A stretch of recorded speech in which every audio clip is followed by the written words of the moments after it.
Hey, this is Aaron, and today I'm standing in front of the new C8 Corvette. This is a 2020 model with the Z51 package. Beautiful car. And if you're looking, next to me on this side is my neighbor's beautiful C3.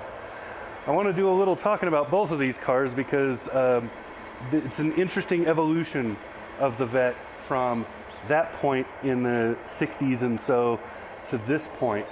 And it's just a beautiful, beautiful movement going from this wonderful design in this, it's a really pretty 454 over to this with the rear engine design and the just wonderful looking car. So let's talk about the new Corvette here. 490 horsepower is the normal. You add the Z51 package, puts on that those better tail exhaust pipes and so on, boosts it up 5 horsepower. You get 495 total out of this. It's a rear engine design, 8-speed automatic transmission. That transmission is the only option. There is no more manual transmission, but this is an 8-speed dual clutch. It shifts lightning fast. I've been in very few vehicles that can shift as fast as this can. And it's seamless. You almost don't even feel it, which means if you're performance driving, you won't have as much of that torque blip shifting gears, which means you hold your traction better, which means you go further, faster, longer, right? Beautiful, wonderful design. There is a small front trunk. I'll show you a picture of that. Otherwise, up front, the only other thing you really have access to is some filler ports for the windshield washers and so on. In the back, you have a small back trunk, which is a little larger than the front. You can probably get 2 carry-ons back here. I can get all 3 of my kids' backpacks plus 2 violas, you know, all that stuff back here. From this, you have access to a couple of plugs and some other stuff, and that's about it. This is the convertible model. The convertible model is a hardtop convertible, folds back underneath the engine cover. The engine cover here opens up on both models, coupe or convertible, and the engine is directly underneath. Now in the coupe, you could see the engine through the panel here. You can open it up, there's the engine. On this convertible, there's a big heat cover so that this doesn't get burned up by that big old V8. That's a 6.2 liter V8, by the way. Beautiful engine, runs really, really well. I really like the feel of this car. It's just a really good car to drive. Now, some downers. To get this package the way I'm looking at it, with the yellow brake calipers, the yellow stitching on the inside, the yellow seat belts, all of which are extras.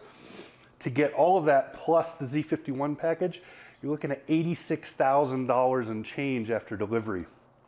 Not cheap, but for what you're getting, it's a beautiful car. So I wouldn't complain too much. Now, if you do get one of these, I would very much recommend that you get that Z51 package. The reason is not really that 5 extra horsepower. That's kind of the icing. That's actually a bonus. The real reason to get it is adaptive dampers. Those adaptive dampers make a huge amount of difference when you're performance driving, when you're trying to do anything. This car especially, because what I'm driving with on this vehicle, normally it comes with really sticky summer tires, which are a big add-on when you're trying to performance drive in a car like this. But this actually has winter tires on it because it's November and it's Wyoming. So no prediction as to what the weather could be, right? So it's very important that those adaptive dampers are making a big difference in how long it takes for those tires to finally start chirping as you're moving around the corners. Wonderful drive. Otherwise, those tires are a little bit louder because they're winter tires, but even then, it's pretty quiet with the top up. Now, I will note that with the top up especially, but all the time otherwise, the visibility out the back is not very good.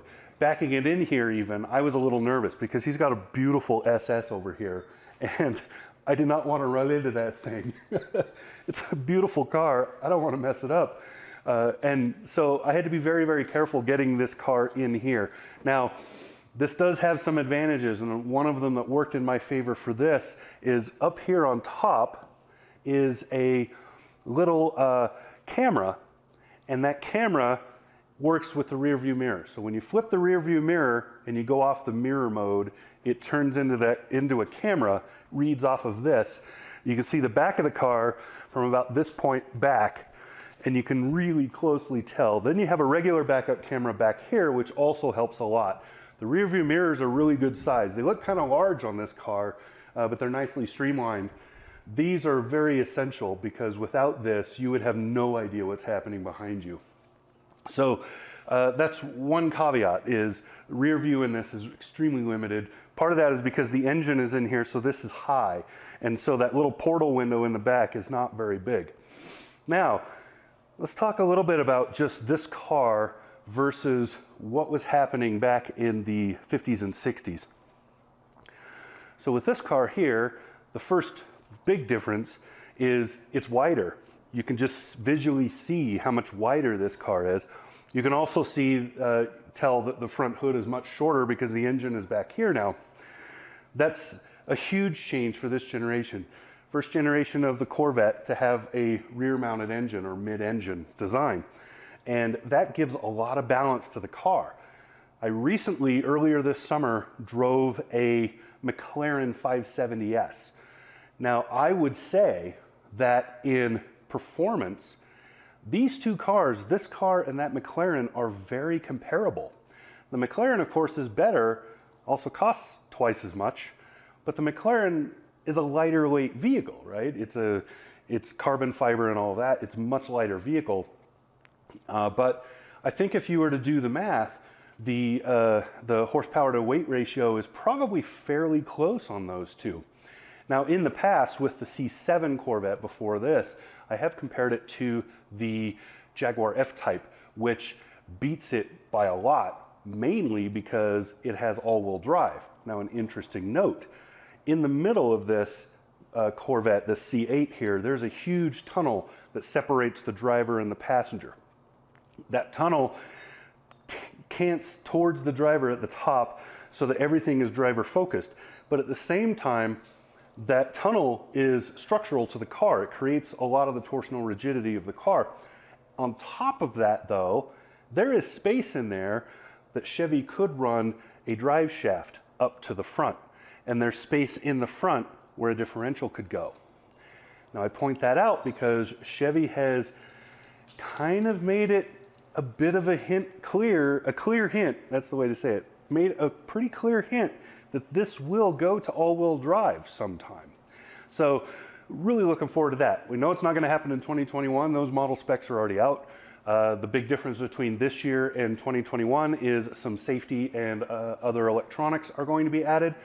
This particular one here does not have things like adaptive cruise control and stuff like that. It does have crash mitigation, but so they're going to change a few of those things. They're also going to wireless CarPlay and Android Auto.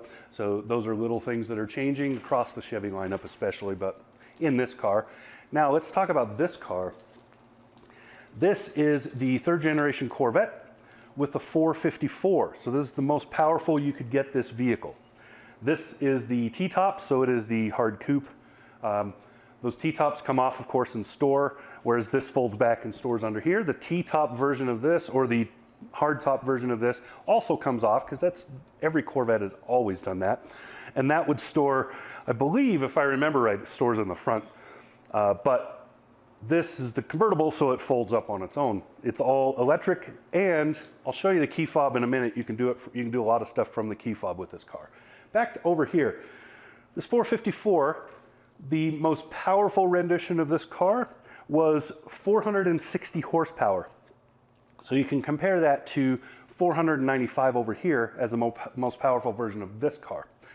So comparing the two, weight-wise, they're really, really close.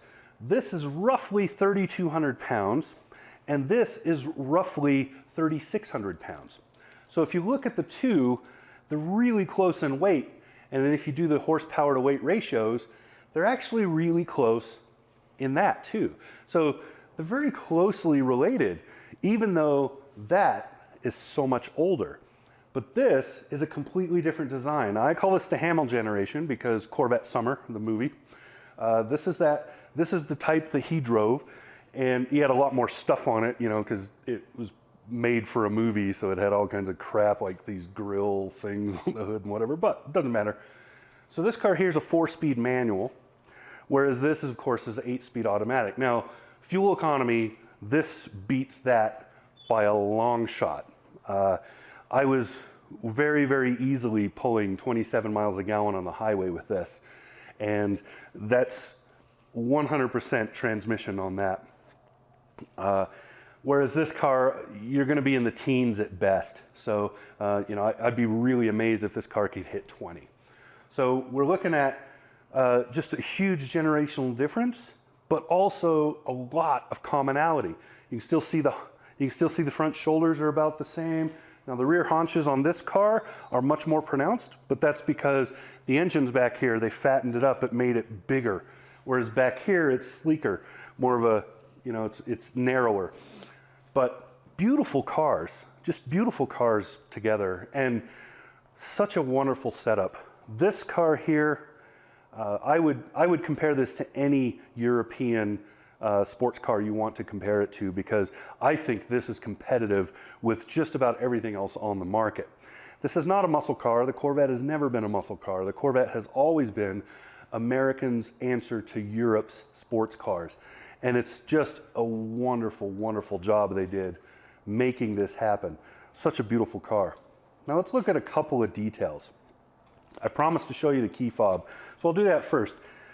Let me show you how to open the door. You reach under here, there's a button, and you pull that, door opens, right? There are also little hidden rubber buttons up front underneath the lighting to open that front hood.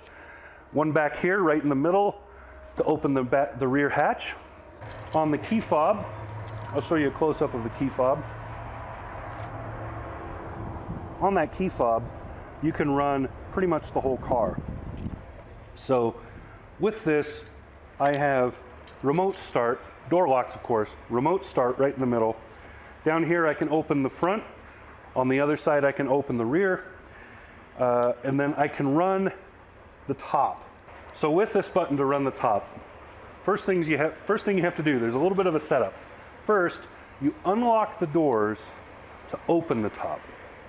So you unlock the doors, you hold the top button, it starts running.